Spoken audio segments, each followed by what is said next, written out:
So you Uh, graduated from community college, then you spent 1 year working in the States. Then you decided to move to Australia, right? Oh, Not Australia, oh, but I'm sorry, Austria in Europe. Austria. Yeah, yeah, Sorry about yeah. that. No, So that's okay. Yeah. what did you do in Austria? Well, for the first semester, I was learning German there, because education was in German. And while I was doing that, I tried to get my AA associate awards recognized in there. The problem was that in Europe, they don't have community colleges, just like in our country. So eventually, that wouldn't work. They wouldn't recognize me, and they would have me to begin from the scratch, from the beginning. That was a problem for me because I didn't want to spend another like 3 to 4 years studying. Right. Yeah, and another reason was that their universities, even though they were pretty cheap, it was like I think 343 euros per semester. Yeah, they were overcrowded. It's like what we call here the factor of mass production. Like where you have more than 100, 200 students in one big auditorium. Yeah. So I didn't like that, and I just decided to go back to the United States. So after spending a year in Austria, I applied to University of Minnesota. That's in state of Minnesota, Twin City campus. It's like a big school, urban location. Yeah, so I get accepted, and then for next fall, yeah, I just came here. So that was fall 2011 And right now you are here in the University of Minnesota. okay. So you had to make this big loop, going to Europe and then coming back to the Yeah, States. right. Okay. I had to travel a little bit. Could you please tell more about, I mean, anything what you want to tell about Santa Monica Community College and University of Minnesota? Like, is it pleasant place to stay, to be in? Do they have everything for successful studies? Well, yeah, San Monica College, the good thing, I can tell you about advantages. Tuition was low. I think that time when I was studying there, it was around like 3,000 per semester. So scholarships were offered, but they were around, I would say, from $500 to $700. Wasn't not that much. Of course, you could find a job. I was working on campus as an administrator, you know. Yeah. And you could work up to 20 hours a week. That's officially everywhere in the United States. It doesn't matter where you're studying. So international students can work on campus up to 20 hours. But this 20 hours is like kind of not enough to cover the whole tuition, which is, you say, 3,000 per semester. No, for tuition, nowhere. Nowhere, yes. For your living expense, Kind yes, of. possible. Yeah. Yeah. Well, 20 hours if you paid. That time, I was paid like $8 an hour, Minimum wage. So, yeah, that was enough to cover my living expenses. I didn't have problems with that. But for tuition, no, not at all. Right. So the way you work it out, I would say borrow it. You see, the good thing about like big cities, for example, LA, Los Angeles, right? I wasn't the only Turkmen there. We had a lot, I would say like not a lot compared to New York or Chicago. I would say around 15 to 20 students I knew personally. Yeah. Studying in the same So- Santa Monica Community College, or? No. That was interesting thing. In San Monica, I was only by myself. I don't know if there was any other Turkmen. I mean, I knew students from Kazakhstan, from Kyrgyzstan, yeah, but from Turkmenistan, no, not at all. I think I was the only one. Okay. Yeah, But we had, of course, students studying at different colleges in Los Angeles. You know, Glendale College. And I don't remember the names right now, but there are a lot of community colleges. Right. The good thing about California, you know, like they have the best community college system. You know, it's like one of the most developed in the United States, in the nation. So yeah, and they were pretty cheap. You know. What else? Good thing, you know, like network. It's easy if there are some students, you know, from our country who already studying, because they can give you advice. You know, they can like find you a job. You know, so that's a good thing. The bad thing, you know, like eventually you'll have to transfer somewhere, right? After Yeah. So yeah. So that's when you need to find a college where the tuition is affordable. Because, like in my case, if I were to go to UC, like we have there, UC, University of California, Los Angeles, you know, it's a pretty famous school. It's one of the top schools, I would say, not only in California, but also in the nation, you know, and it costs a lot. So that's the problem. That's why you decided first to go to community college. Yes, of course. Like if I, you know, here is the trade-off. To go to community college, you don't need a lot of finances, and you don't need like advanced test scores such as SAT 1 or SAT 2. You know, I just need to take the TOEFL. I took it in Turkmenistan, and then I went to the States. If you want to like go to 4-year college right away, I would strongly recommend, you know, take all the tests possible. And I don't mean TOEFL by that. You know, TOEFL, it's like I would say just the standard thing. It's not exceptional. But if you want to get a really good scholarship, you need to have your GPA, like high school GPA, you know, pretty good. And then SAT 1. Good score, especially in math, and then SAT 2, like subject test, yeah. And try to apply to, I would recommend private schools, you know, because private schools, they charge higher tuition fees, and they have a lot of financially, even available for international students. That's what I heard, you know. Right. Yeah, and I think, I personally didn't meet that student, but I that we have one Turkish student studying at MIT, you know, and he had it financially, yeah, but not so many. That's the problem. Maybe because not so many of us, you know, take those tests, such as SAT 1 and SAT 2. So did you have to take this test when applying for I took SAT 2, University of yes. Minnesota?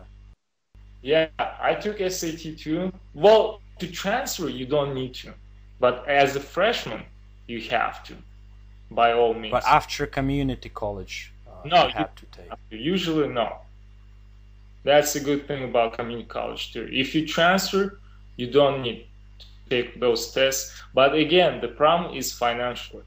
You know, if you want to get financial aid, you need to do as many things as possible, because competition is pretty tough, especially at good schools. Yeah. But if that's not a secret, when you were applying for Santa Monica Community College, you had to take TOEFL, right? Yes. And what was your score by that? If you could remember. No, I do remember that was paper-based, and my score was 590. Yeah. 500, okay. And Santa Monica almost 600. Yeah, almost. That was listening section. You know, that's where I screwed up a little bit, but. You know, what can I do? I bet they were pretty happy about your score. Well, I was targeting at 600, actually. You know, that was my target, but I missed 10 points. Well, what can I do, you know? Yeah. Right. So, other than TOEFL, you didn't have to take any other tests to get accepted? For community college, no. They were just TOEFL tests. Yeah. But when you go to the college, you know, because you don't have those exams, you need to take placement tests for math and English, you know. They're not hard tests at all. like pretty easy. They just try, to determine which level they should send you, like such as English 1 or calculus class, Yeah. So they Did you have to take any placement test when applying for University of Minnesota? Oh, no, because I took calculus classes and I think they satisfied Minnesota requirement. Yeah, so I have to take any placement exams when I came here. Did you have to take any other kind of exams when applying for University of Minnesota? I just took SAT, It wasn't required. I just Which one? Which SAT? SAT 2 math. Math level 2C, and I think C stands for calculator, something like that, yeah. But you didn't have to do this. No, I didn't have to do this. I just took it, I would say probably for fun or something like that. Because I bought all those books, and they were standing on my shelf, and I just want to use them, I took that test. Maybe that helped me to get a scholarship here, because I got a scholarship. There are two different kinds of scholarship for international students, which is like... You're talking about, sorry for interrupting, are you talking right now about University of Minnesota or in general, when you say about two types of scholarships? No, at my school, University of Minnesota. Yeah, there are two types of scholarship they offer for international students. One of them is 50% off the tuition, like residence tuition, and the other one is 100% off. So what it means, like, for example, as an international student, I have to pay around $10,000 per semester, right? So if you get 50% off, you'll... 5,000. No. It's not that 50% off your tuition fee. It's the difference from in-state tuition to out-of-state tuition, So, for example, if in-state tuition is like 6,000 per semester, then in that case, I would have to pay 8,000. Oh, because you are a foreigner. Yes, exactly. It's not just foreigner, it's because I'm not resident of the state of Minnesota. So, for example, if a Californian is a resident, would like to attend University of Minnesota, he'll have to pay as I do. You see? Right. Yeah. So... That's interesting. Yeah. Their one is 100% off. The 100% means that if I get that scholarship, I pay exactly as residents do, which is just $6,000. So it's just a matter of decreasing the difference between in-state residents and outside. That's correct, yes. But no such a thing as like full ride scholarship? No, forget about it, Ruslan. There is no such a thing as full 100% scholarship. Like I'm here probably for 6 years, I never heard about it. For bachelors, I'm telling you that even American citizens, they don't have that. One way or the other, you'll have to borrow it. Like student loans, that's what they do. Maybe, like top schools such as Harvard, Yale, Columbia, they will offer that because they have finances available. Like they charge a lot of tuition, so they can afford that. Public schools, no, because they get money from the state governments, like taxes, things like that. So there is no way they can offer you a full scholarship. And University of Minnesota is it is a public school, yes. It's I would say one of the major, or maybe the most important school in Minnesota. Yeah, but it's a public school. And so you are struggling to get a scholarship and decrease this difference between... Yes, so the problem, since because I came here as a transfer student, they would offer only 50% off the difference, but I didn't know that, so I tried to resolve that, appeal that decision, I filled out the application form asking them to reconsider that, so I went to probably, I don't know, 6 different offices. I spoke with 6 different people about this, you know. So eventually they approved it. So I get 100% tuition, but I still have. So you have to pay as if you were a Yes, resident, right.